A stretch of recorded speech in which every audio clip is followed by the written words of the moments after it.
Amos Rapoport. Varsovia, Polonia, 1930. Esta era la vida judía antes de la Segunda Guerra Mundial.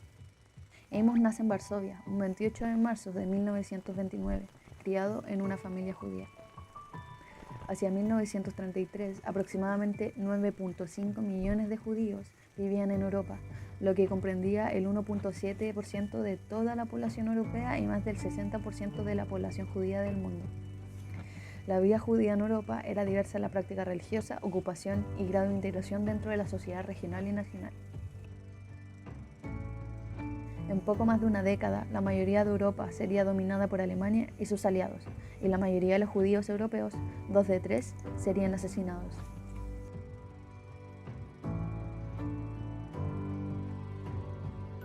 Polonia en la Segunda Guerra Mundial.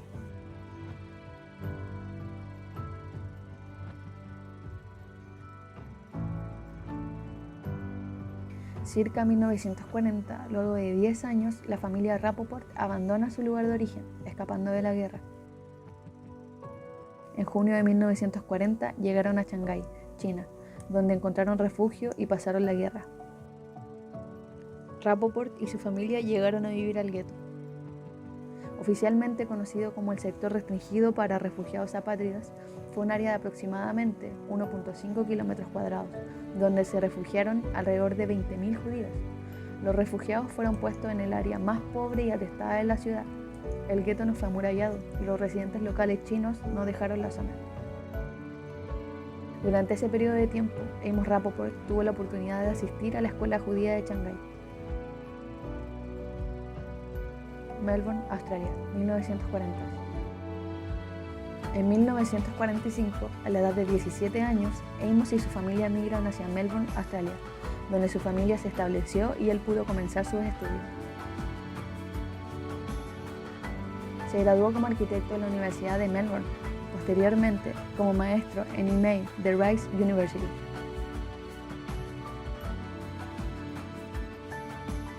Diez años más tarde, en los 50, luego de obtener su título, Rapoport comienza con la enseñanza como profesor en la Universidad de Melbourne.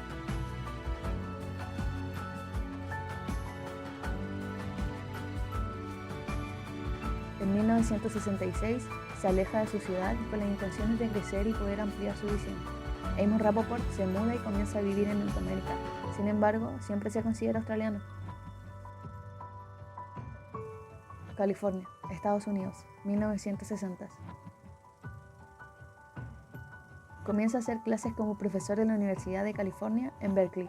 En 1967 se casa con su esposa Dorothy Rapoport, quien es psicóloga y trabajadora social. Tienen un hijo, Micah Rapoport. Unos años más tarde, cerca de 1970, se muda a Londres, Inglaterra. Vive en Londres por 2 años, desempeñándose como docente en la Universidad College of London. En 1969, Rapoport publica su primer libro en inglés con el nombre de Houseform and Culture. En este libro, el autor hace un estudio analítico de distintos asentamientos primitivos y vernáculos, proponiendo una estructura conceptual para considerar la gran variedad de tipos y formas de viviendas y las fuerzas que las afectan. De este modo, la hipótesis de su libro plantea que los factores sociales y culturales tienen más influencia en la creación de la forma de la casa que las fuerzas físicas.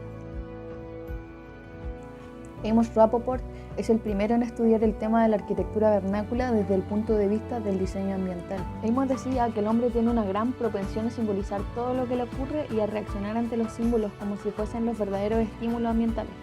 Por lo tanto, las fuerzas socioculturales tienen una gran importancia al relacionar el modo de vida del hombre con el ambiente. Pueblos con distintos ideales y actitudes responden a varios ambientes físicos. Citando a Amos, la casa no es tan solo una estructura, sino una institución creada para un complejo grupo de fines, porque la construcción de una casa es un fenómeno cultural.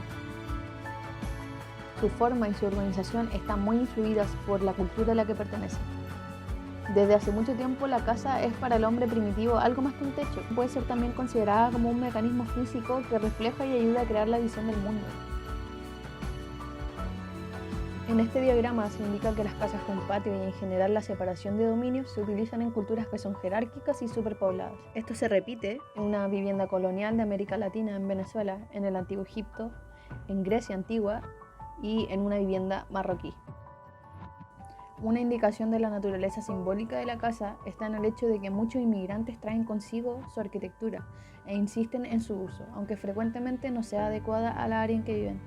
Sin embargo, el carácter simbólico es muy importante para ellos. Es un pedazo del hogar y es por lo tanto familiar en términos simbólicos.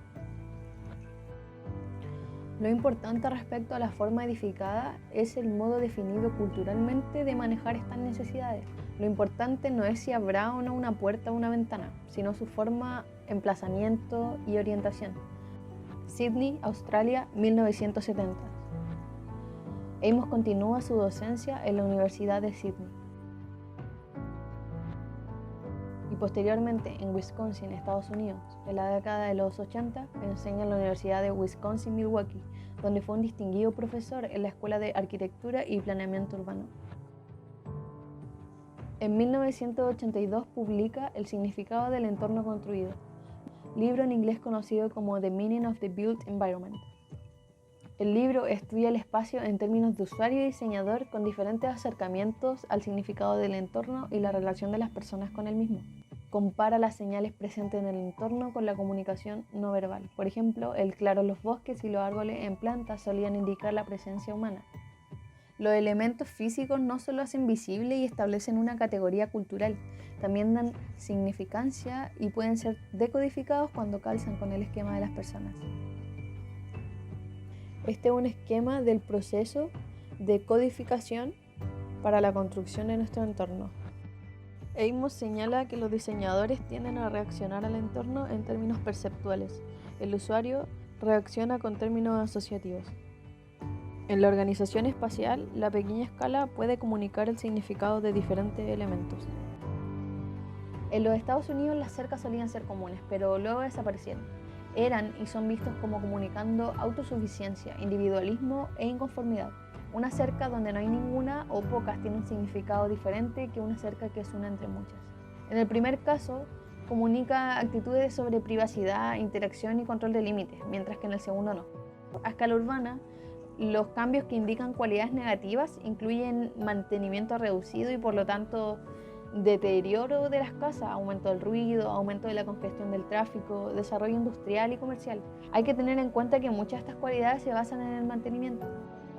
Del mismo modo, las señales sensoriales que indican una calidad ambiental positiva a menudo incluyen la apariencia de novedad, es decir, altos niveles de mantenimiento sin deterioro ni desorden y armonía con la naturaleza, como vegetación, espacio abierto, naturalidad y privacidad.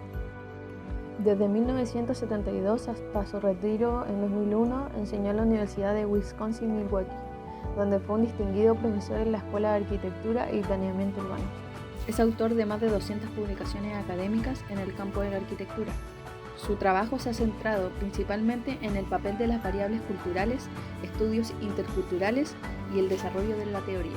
A lo largo de su carrera y hasta el día de hoy, ha viajado mucho por considerarlo, además de un pasatiempo, un elemento central de su visión académica y profesional. En sus viajes elaboró una colección de más de 30.000 fotografías de la arquitectura vernacular en más de 70 países del mundo. Cada imagen fue tomada por él mismo.